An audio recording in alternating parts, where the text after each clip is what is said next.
9h05 sur TV Finance et Boursorama, l'heure de prendre le pouls de la bourse à son ouverture avec Louis Azaïs, expert bourse chez TV Finance. Bonjour Louis.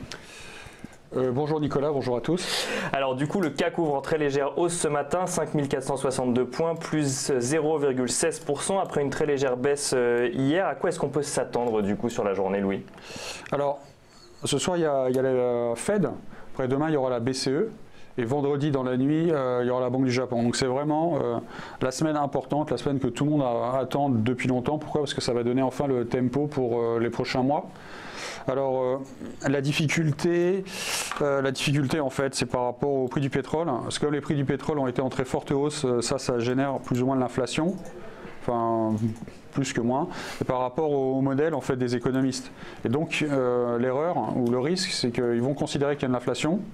Et donc, oui, ils pourraient faire un petit resserrement, alors qu'en fait, c'est une sorte d'inflation trompe-l'œil. Parce que c'est juste, vous voyez, une croissance des prix qui est liée surtout au pétrole et non pas en fait un retour de croissance économique. Donc ça c'est juste qui devrait retomber du coup aussi, ou non, enfin retomber ou pas, mais en tout cas ça correspond pas à un retour de croissance économique. Donc le fait de monter les taux, ça pourrait provoquer de certaine façon une récession. Donc là je dis ça comme ça parce que c'est par rapport à la problématique actuelle et comme la Fed va commencer, la BCE va suivre, la Banque du Japon. Donc voilà, c'est juste. Après quand on regarde les indices, hier les indices américains, surtout les valeurs technologiques, se sont bien comportés. Pourquoi? Parce que le Nasdaq a pratiquement fait un plus haut historique. C'était la zone des 7212, donc Nasdaq qui revient sur les plus hauts historiques. Pas le SMI, le SOX, les semi-conducteurs qui est d'habitude très fort. Lui, il n'a pas vraiment suivi le Nasdaq dans le sens, il est proche des plus hauts, il n'a pas fait un plus haut historique. Quand on prend après les valeurs américaines classiques type Dow Jones ou SP500, elles restent vraiment en retrait. Elles sont en retrait par rapport à la puissance du Nasdaq. Mais en tout cas, ça reste bien orienté, donc ces marchés américains sont bien orientés. Donc, en Europe, c'est plus compliqué. Plus 0,57% voilà. Pour le Nasdaq et plus 0,17 pour le S&P et moins 0,01. Alors on ne peut pas dire que c'est une baisse à moins 0,01 pour le Dow Jones. Ouais. Voilà. Donc ces valeurs technologiques qui pour l'instant n'arrivent pas à entraîner le reste du marché, alors qu'on sait que quand on a les années précédentes, c'était à chaque fois les valeurs technologiques qui ont entraîné aux États-Unis en tout cas le marché. Et sachant que d'habitude c'était surtout les semi-conducteurs et là légèrement aussi en repli. Donc en Europe c'est différent. Pourquoi? Parce que nous on est vraiment, c'est peut-être parce que l'euro est en train de se reprendre depuis une ou 2 semaines, on est bloqué. Quand on regarde le CAC, le DAX, l'Eurostoxx 50, quand on regarde vraiment ces 3 marchés-là qui sont très liés, surtout si on regarde la méthode des chandeliers japonais.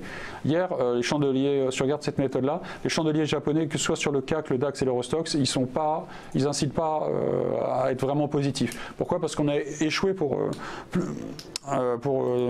on va dire la 2e ou 3e fois sur des zones importantes et on a fini pratiquement la séance au plus bas. Donc quand on regarde ici par exemple le CAC, on est bloqué sous les 5500. Et là je le fais pas, mais si je étais en daily, on verrait un grand chandelier noir. On a aussi sur le DAX une mèche haute, on a sur l'Eurostoxx aussi qui est pas très joli. Donc il faut être un petit peu prudent. J'ai pas l'impression qu'aujourd'hui en tout cas le CAC 40 aura la force de dépasser cette zone des 5500. Peut-être qu'on va y retourner. Donc là on vaut 5460 à l'ouverture. Mais je pense que voilà, sur le futur, c'est vraiment la zone qu'il faudra regarder aujourd'hui. Si on veut espérer quelque chose de positif, il faut absolument dépasser les 5500. Sinon, pourquoi? Qu'est-ce que ça veut dire? C'est-à-dire qu'en fait, les intérêts vendeurs sont en train de se positionner sous ce niveau. Vous voyez? Pourquoi? Parce qu'ils ont un stop proche. Et ils pensent que si par exemple la Fed ou la BCE déçoit, on pourrait faire une petite correction et du coup ils seront bien placés. Donc voilà, il est là le piège en fait, je pense. C'est ce que j'allais dire du coup, donc une prise de parole de la Fed ce soir, une prise de parole de la BCE demain après-midi. Demain après-midi, 2 gros rendez-vous. Ça veut dire quoi? Ça veut dire qu'aujourd'hui on reste dans l'attente, on ne bouge pas trop en attendant de savoir ce qui va se passer dans les prochains jours? Idéalement, je pense que si vous êtes vraiment quelqu'un qui fait de l'intraday, faire quelque chose de très court, donc ceux qui font vraiment du très court, ils peuvent se dire tant qu'on ne va pas casser les 5443, un rebond vers la zone des 5500 est possible.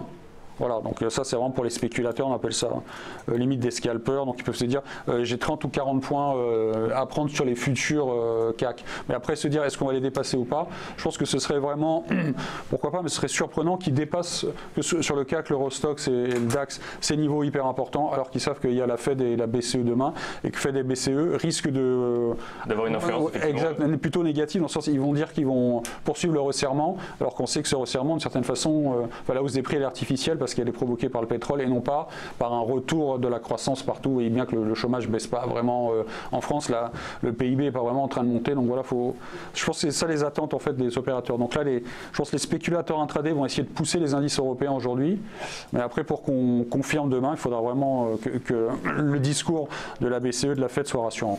Donc prudence aujourd'hui. Merci beaucoup Louis Azaïs. Merci à vous. Je rappelle donc que vous êtes expert bourse pour TV Finance.